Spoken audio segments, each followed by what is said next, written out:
Bali tinanggal muna namin yung negative sa battery, no. Tapos tanggalin natin yung cover ng engine bay. yan. Madali lang tanggalin, hugutin nyo lang. Hilahin lang. Yan. Kapakalinis.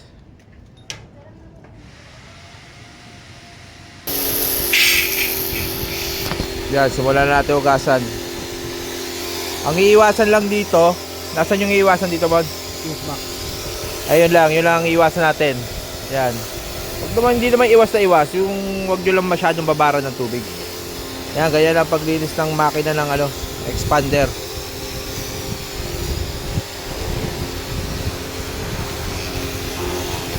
Yan, ganyan lang ginagawa namin madalas. Nakailang hugas na tayo dito? Pangatlo, no?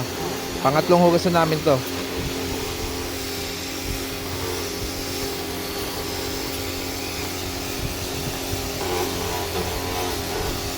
Pwedeng sabunin nyo, pwede rin hindi kung nagmamadali kayo.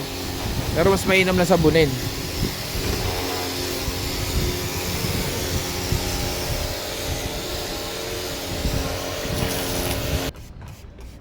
Nilagyan din namin ng degreaser. Para saan yung degreaser? Para mawala yung mga oil slugs. Ayan, mga oil slugs daw. Na mga natutulog dyan sa mga sulok-sulok.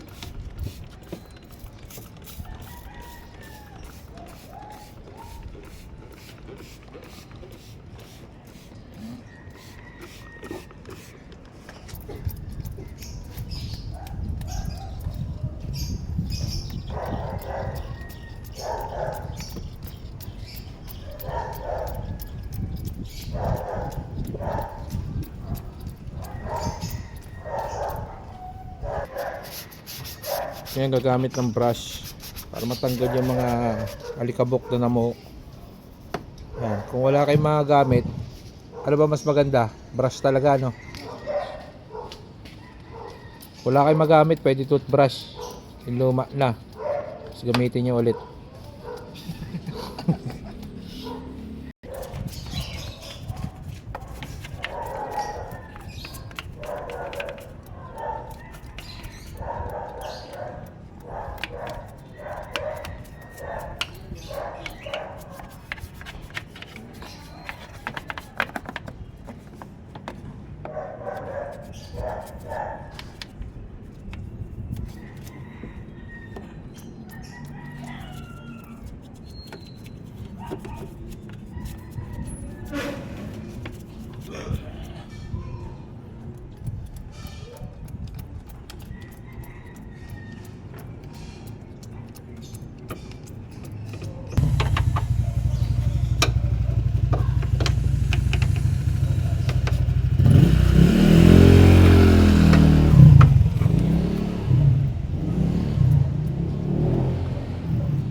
Yan, after malagyan ng degreaser, pwede nyo nang banlawan yan.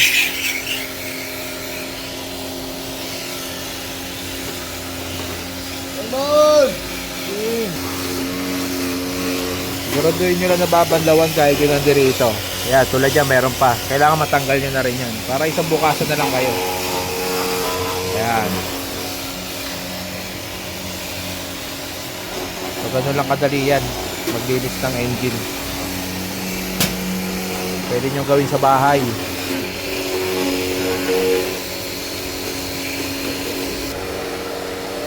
Yan, banlawan nyo na rin.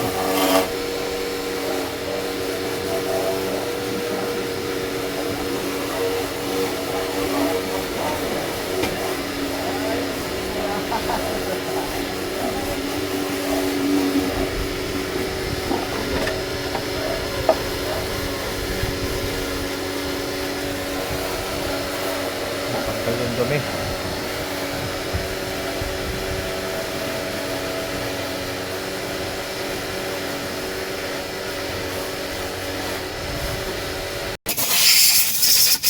Ang gamitan nyo ng ano, air compressor kung meron kayo. Kung wala, hipan-hipan nyo na lang. Hindi. Ano ka? Blower. Kung may blower pala, yun, blower din. Hiram kayo sa mga tatay nyong kalbo ng blower. Para mas madali matuyo yung mga sulok-sulok. Yan. Pwede nyo rin naman punasan na direkta. Pero mas maganda kung tatanggal nyo gamit ang hangin bago nyo punasan.